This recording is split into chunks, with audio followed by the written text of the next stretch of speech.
I'm Eric Bowling in for Bill O'Reilly. Thanks for watching us tonight. Let's get straight to our top story. Donald Trump's highly anticipated immigration speech set to begin in Phoenix, Arizona, just 1 hour from now. Earlier today, Donald Trump made a last-minute trip to Mexico City, meeting with Mexican President Peña Nieto to discuss economic and immigration issues. Now, naturally, Trump's proposed border wall was a central focus, but who would pay for it remained unclear. Having a secure border is a sovereign right and mutually beneficial. We recognize and respect the right of either country to build a physical barrier or wall on any of its borders to stop the illegal movement of people, drugs, and weapons. We didn't discuss who pays for the wall. We didn't discuss. But late today, Mexican President Peña Nieto said that he made it clear to Trump that Mexico will not pay for the wall. Joining us now with a preview from Phoenix of what is expected in Trump's speech tonight, Fox News chief political correspondent Carl Cameron. Carl, energized crowd, any bigger, any more energized than normal? Well, sure, because this has been a day of tremendous attention. Trump's trip to Mexico City to meet with the president there has really brightened the spotlight on tonight's speech. And when you look at the preceding 3 weeks of the perception that he was wavering on a lot of his issues, the building of the wall, who's going to pay for it, how many of the illegal aliens in this country will be deported, how many will be allowed to stay with the path to legalization, they have to go back, what about those who choose not to do either, how will they be handled, and the ongoing question about what to do about visa overstays and securing the non-land borders, but preventing people from getting into the country, which is to say, how to deal with what was once the ban on all Muslims, temporary, although it was, to what Mr. Trump now says would be extreme vetting and how that'll be defined. It's also true, Eric, that one of the questions that Trump raised was whether or not birthright citizenship should be done away with, what he referred to as anchor babies. So all of these things have brought a big crowd here and a tremendous amount of attention. And the Trump campaign was particularly pleased by the gambit they made in accepting the invitation from the Mexican president. The invitation came on Friday. The decision was made to go over the weekend. They announced it last night, raced down there this morning, and they were very pleased by how it went. Donald Trump got to stand next to a world leader, agree to disagree on some issues. They clearly have some differences, but both men appeared to be cordial, and it looked as though Trump had managed to make his first foreign trip as the Republican presidential nominee virtually unscathed. And then, having answered the question down in the news conference and said that, no, they didn't discuss who was going to pay for the wall, the Mexican president tweeted that actually at the very beginning of the meeting, as you point out, said that actually he said that the Mexicans would not pay for it. The Trump campaign has since issued a statement and said, look, this was not a negotiation. It would have been inappropriate to negotiate. It's not a surprise that these two sides, these two leaders, have differing views of some of the issues, and it's clear that they are very different. But it's definitely a bit of a cloud over the event today, and it's one that Democrats are likely to pound him on. John Podesta of the Clinton campaign said that not only did Trump choke, he got beat in the room and then lied about it when he said that they didn't discuss this. So there's going to be some fallout, and now comes the speech. Right. That's nice. Podesta did that, and Hillary Clinton gave him a little bit of a hard time earlier in a speech that she made. But I'll tell you, the bottom line is he somehow figured out a way to get this trip to Mexico in. He cut it pretty tight, didn't he? Oh, sure. He's flying his own plane, of course. He has a house in Beverly Hills where he stayed last night. So what it was really a question of was getting a flight path approved and getting the Mexican president on such short notice to actually make good on the invitation. It's pretty obvious, it's pretty evident from the Mexican side of this that they didn't expect Trump to say, yeah, I'll be there on Tuesday, or Wednesday in this case, having only made the invitation on Friday. The speech tonight is supposed to answer a lot of these questions on what Trump's immigration policies will be. It's also quite likely that he'll leave a lot of unanswered questions.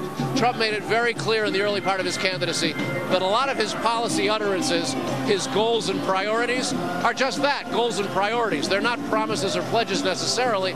He described them as negotiating positions. And we all know he thinks he's a great deal maker, And politics is about deal-making, and the relationship that he started today with the Mexican president was a big part of getting that started. Carl, very quickly, just about a half a minute or so, the State Department today's pushed back saying Mr. Trump shouldn't make that trip. Why do you think they did that?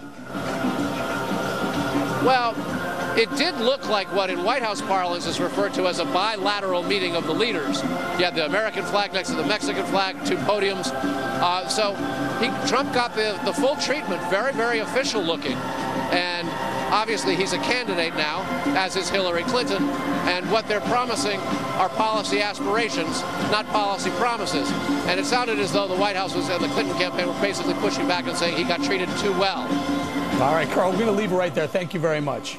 Now let's go to Santa Rosa Beach, Florida, where Governor Mike Huckabee is standing by. Now, Governor, listen to this soundbite from the Trump campaign manager Kellyanne Conway on The Factor last night. Listen.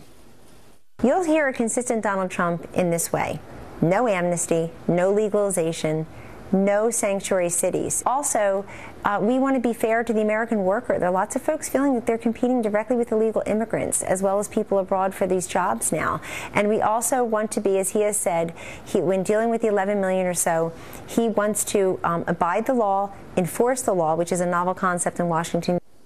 All right, so, Governor, given what went on today with President Peña Nieto, do you think that changes it all from last night, Kellyanne Conway outlining what she expected to hear tonight versus what may now be expected after the meeting with the Mexican president? Not at all, Eric. In fact, I think Donald Trump scored an extraordinary coup today. He went to Mexico. He went to territory that is not friendly toward him. He didn't bow to the ruler of the other country like Barack Obama did when he went to Saudi Arabia. He didn't apologize like Obama did when he went to Egypt or when he toured Europe. He went, he maintained his positions. He didn't try to stick a finger in the eye of the president. He was a gracious guest, and the president of Mexico was a gracious host. They acted like diplomats. He acted like a president. But he never wavered in his position. And I think tonight what we're going to see is a reiteration of his basic premise. We're going to have a border. We're not going to have amnesty. We're going to end sanctuary cities.